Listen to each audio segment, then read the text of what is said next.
दोस्तों, आपने कहावत सुनी होगी कि दुश्मन के दुश्मन को अपना दोस्त बना करके रखना चाहिए ताकि जरूरत पड़ने पर उसका साथ लिया जा सके।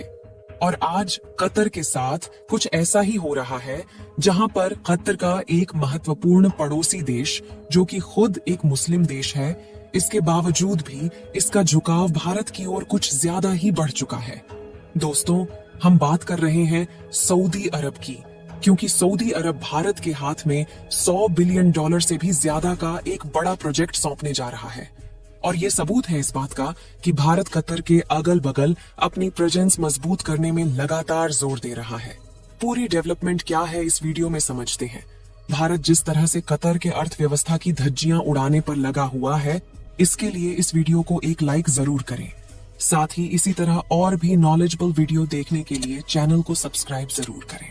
बड़ी खबर यह है कि कतर का पड़ोसी देश सऊदी अरब एक बड़ी कॉपर माइन की स्थापना कर रहा है, और स्पेशली सऊदी अरेबिया की तरफ से यह बड़ा कॉन्टैक्ट वेदांता ग्रुप की एक कंपनी माइक्रो एनर्जी लिमिटेड को करीब 1 लाख सऊदी रियाल की कॉस्ट पर सौंपा गया है। यानी कि लगभग 22 लाख इंडियन रुपीस का यह प्रोजेक्ट है, जो कि भारतीय कंपनी को सऊदी अरब की तरफ से सौंपा गया है। इस रिपोर्ट की सबसे इंटरेस्टिंग बात यह है कि इससे भारत को कई बड़ी मदद मिलने वाली है। अभी करेंटली सऊदी अरेबिया के पास करीब $222 बिलियन के कॉपर रिजर्व मौजूद हैं, जो आसानी से ग्लोबल सप्लाई चेन को मैनेज कर सकता है। सऊदी अरेबिया चाहता तो यहाँ पर कई चाइनीज कंपनियों को कॉन्ट्रैक्ट दे सकता था, क्योंकि चाइनीज कंपनियां इजीली और कम कॉस्ट पर ऐसा प्लान सेटअप कर देती है। लेकिन सऊदी अरब ने जो भारत के साथ ट्रस्ट एस्टेब्लिश किया है, इसके लिए वह अब किसी और कंपनी या फिर किसी और कॉन्ट्रैक्ट पर भरोसा ही नहीं करना चाहते हैं।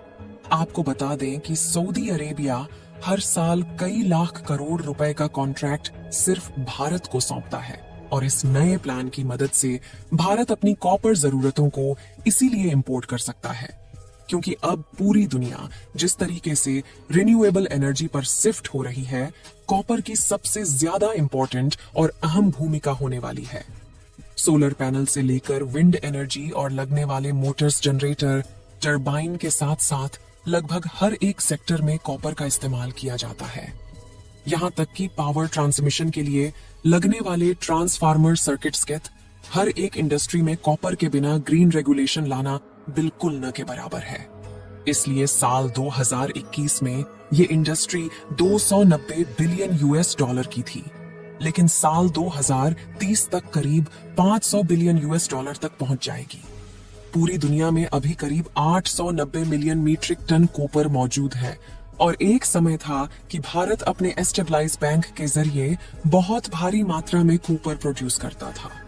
लेकिन प्रॉपर मैनेजमेंट न होने की वजह से इस प्लांट को शट डाउन कर दिया गया, और भारत, जो कि काफी बड़ा कॉपर एक्सपोर्टर बन चुका था, अब वह समय के साथ इंपोर्टर कंट्री बन चुका है। लेकिन इस बड़ी प्रॉब्लम का सॉल्यूशन भी अडानी ग्रुप की तरफ से निकाला जा चुका है, जहां पर अडानी इंटरप्राइजेस की ही सब कंपनी, जिसका नाम है कुछ कॉपर लिमिटेड, इन्होंने एक नए गेट फिल्म प्रोजेक्ट को शुरू किया है, जहां पर वह काफी बड़े कॉपर रिफाइंड प्रोडक्शन के यूनिट की शुरुआत करने वाले हैं, जहां पर अडानी ग्रुप इस पूरे प्रोजेक्ट के अंदर करीब 8,783 करोड़ रुपए की इन्वेस्टमेंट करने वाली है, और यहां से एक साल में करीब 1 मिलियन टन कॉपर का प्रोडक्शन किया जाएगा। और इम्पोर्टेंट चीज ये है कि इस प्लांट के बंद होने के चांसेस बिल्कुल न के बराबर है, क्योंकि यहाँ से निकलने वाले जो भी वेस्ट मटेरियल हैं, उनको पूरी तरीके से रीयूज किया जाएगा, और उसमें से भी गोल्ड, सिल्वर और तरह तरह के मेटल्स निकाले जाएंगे। अब साल 2023 के डेटा के मुताबिक सऊदी अरब भारत का तीसरा सबसे बड़ा आयल पार्टनर था, और जिस तरीके से सऊदी अरेबिया भारत के ऊपर ट्रस्ट कर रहा है, उसी तरीके से भारत भी सऊदी अरेबिया पर करता है। इसीलिए भारत हर साल सऊदी अरेबिया से करीब 40 से 42 बिलियन US तक के आयल इंपोर्ट करता है। अभी भारत अपनी टोटल कॉपर जरूरतों का 70% हिस्सा जापान, 6% सिंगापुर से, 5% चिली से और साउथ अफ्रीका से 3% इंपोर्ट करता है। लेकिन सऊदी अरबिया में लगने वाले इस नए प्लांट की मदद से भारत भी अपनी जरूरतों का काफी बड़ा हिस्सा सऊदी अरेबिया से इंपोर्ट करके पूरा कर पाएगा, जिससे हमें कम कॉस्ट पे कॉपर मिलने वाला है, क्योंकि एक भारतीय कंपनी वहां पर ऑपरेशंस करेगी और दोनों ही कंट्रीज के बीच में बैलेंस ट्रेड किया जाता है। इसका कंक्लूजन ये है कि भारतीय कंपनियों को अब कई मिडिल ईस्ट और यूरोप के साथ साथ अमेरिका में भी पसंद किया जा रहा है, जिसके लिए भारत की कई कंपनियां वहां पर अपने नए नए प्लांट सेटअप करना शुरू कर चुकी हैं। और ये सब पॉसिबल हो पाया है भारतीय कंपनियों की क्वालिटी की वजह से, क्योंकि भारतीय कंपनियां अपनी क्वालिटी को लेकर के कंप्रोमाइज नहीं कर रही हैं। फिर भी इसके अलावा आप में से बहुत कम लोग इस बात को जानते होंगे कि भारत बहुत ही कम मात्रा में कच्चा तेल यानी कि क्रूड ऑयल प्रोड्यूस करता है, लेकिन इसके बावजूद भी भारत ने अंतरराष्ट्रीय बाजार में बढ़ने वाले कच्चे तेल की कीमतों को कंट्रोल किया है और ओवरऑल ग्लोबल इकोनॉमी में बनने वाले इन्फ्लेशन को भारत के हाथों कंट्रोल किया गया है। यह सुनकर शायद आपको हमारी बातों पर यकीन न हो, लेकिन यह बात बिल्कुल सही है। फिर भी ये बातें दुनिया के कई बड़े देशों को हजम नहीं हो पा रही हैं और वह भारत को धन्यवाद की जगह कुछ ऐसे शब्दों का इस्तेमाल कर रहे हैं, जिसमें वह कह रहे हैं कि भारत ने अपने कच्चे तेल की जरूरतों को पूरा करने के लिए रशिया और कई देशों के सामने हाथ फैलाए हैं। आगे की वीडियो में हम क्लियर कर देंगे कि भारत ने दुनिया के ऊपर एहसान किया है या फिर दुनिया ने भारत के ऊपर एहसान किया है। ये कहानी शुरू होती है रशिया यूक्रेन वॉर से। जब रशिया यूक्रेन के ऊपर अटैक करता है तो रशिया के ऊपर अमेरिका सहित यूरोपीय देश कंप्लीट सेंसर्स लगा देते हैं। यहाँ तक कि रसिया को बाहर कर दिया जाता है ताकि रशिया अपनी इकोनॉमी का काफी बड़ा हिस्सा, जो कि ऑयल एंड गैस को बेच करके कलेक्ट करता था, वो अंतरराष्ट्रीय बाजार में न बेच पाए। और 30 से भी ज्यादा अमेरिकन कंपनी अपने मल्टीपल ऑपरेशंस रशिया के अंदर बंद कर देते हैं, यानी कि रसिया को पूरी तरीके से आइसोलेट कर दिया जाता है।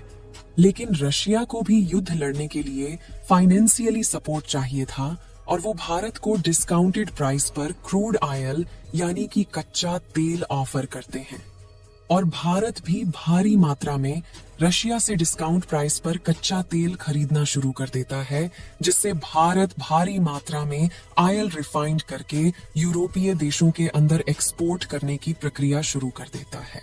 दोस्तों, अब आप इससे समझ गए होंगे कि रसिया ने खुद ही डिस्काउंट रेट पर भारत को कच्चा तेल ऑफर किया था, जिसका फायदा भारत ने उठा लिया।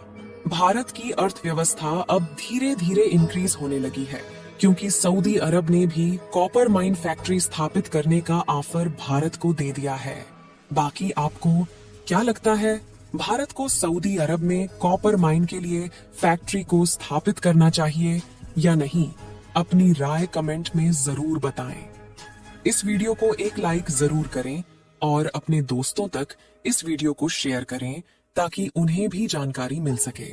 इसी तरह और भी नॉलेजेबल वीडियो देखने के लिए अपने भरोसेमंद चैनल को सब्सक्राइब करके बेल नोटिफिकेशन को ऑल पर जरूर रखें। वीडियो को अंत तक देखने के लिए धन्यवाद।